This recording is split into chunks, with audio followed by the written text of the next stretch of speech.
Halo Infobankers, kembali lagi dalam program Rangkuman Berita versi The Finance bersama saya Anissa Hairi. Berikut, kita langsung saja ke berita yang pertama. Infobank dan Masyarakat Ekonomi Syariah jalin kerjasama untuk mendukung pengembangan ekonomi syariah. Kesepakatan kerjasama ditandatangani oleh Editor-in-Chief Infobank Eko B. Supriyanto dan Sekretaris Jenderal MES Igi Haruman Ahsin, didampingi oleh Wakil Pemimpin Redaksi Karnoto Muhammad dan Bendahara Umum MES Heri Gunardi. Eko B. Supriyanto mengatakan penandatanganan yang dilakukan bertepatan dengan acara Seminar Nasional Islamic Finance Summit 2021, Driving in the Growth of the Halal Industry in the New Normal Economics, yang diselenggarakan Infobank bekerjasama dengan MES. Kegiatan ini merupakan bentuk sinergi yang luar biasa bagi pengembangan ekonomi dan keuangan syariah nasional. Berita selanjutnya, OJK pastikan sektor jasa keuangan masih sehat. Sektor eksternal masih melanjutkan kinerja yang solid pada Agustus 2021 sehingga mendorong perbaikan keseimbangan eksternal dan peningkatan cadangan devisa. Secara domestik, indikator-indikator sektor real terpantau mulai menunjukkan indikasi perbaikan seiring melandainya kasus baru COVID-19 dan menurunnya positivity rate di tengah akselerasi program vaksinasi dan penegakan protokol kesehatan.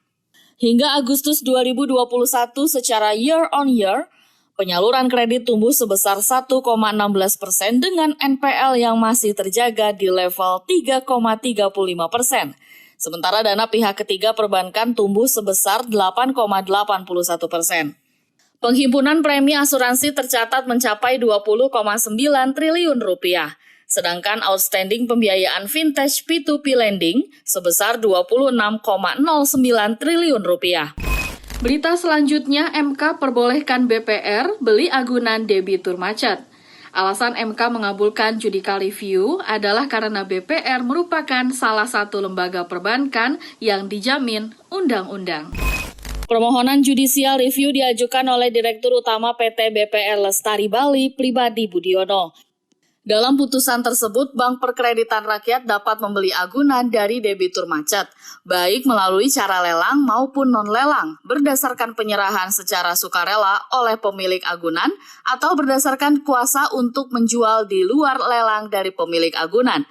Dalam hal nasabah debitur tidak memenuhi kewajibannya kepada bank. Berita selanjutnya, market share keuangan syariah tembus 10%. Hingga Juni 2021, total aset keuangan syariah tidak termasuk saham syariah mencapai 1.188,65 triliun rupiah. Artinya, market share industri keuangan syariah sudah mencapai 10% dibandingkan dengan industri konvensional.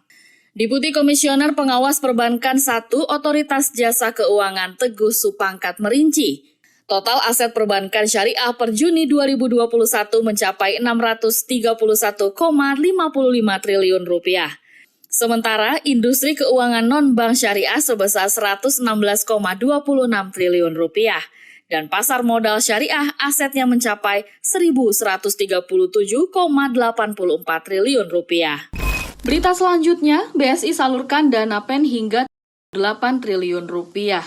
Dana tersebut disalurkan kepada 20,76 ribu debitur.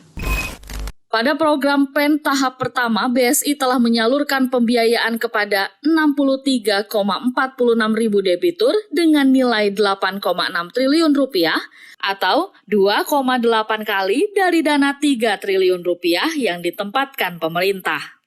Hingga semester 1 2021, BSI telah menyalurkan pembiayaan hingga 161,5 triliun rupiah atau naik 11,73% secara year-on-year.